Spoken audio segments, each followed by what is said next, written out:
শাবানের 29 তারিখে পশ্চিম আকাশে রমজানের চাঁদ তালাশ করা, এটা একটা আমল। কোন দিন চাঁদ তালাশ করবেন?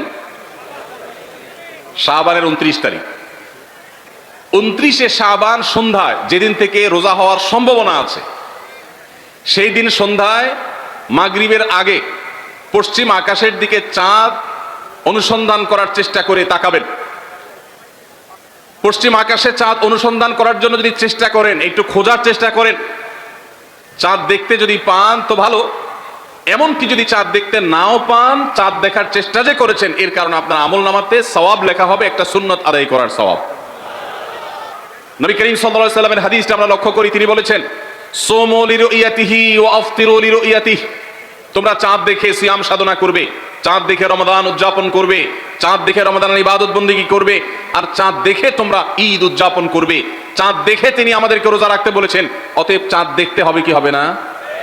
ভাইরা আমার, বিলুপ্ত হওয়া মৃত প্রায় সুন্নাহগুলোর মধ্যে থেকে একটা হলো চাঁদ তালাশ করার সুন্নাহ।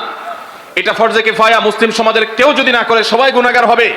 এটা খুবই রিস্কি একটা বিষয়, দুর্ভাগ্যজনক একটা বিষয় যে 20 কোটি মানুষের রমজান মাত্র মুষ্টিমেয় কয়েকজন মানুষের দেখার উপর নির্ভর করবে।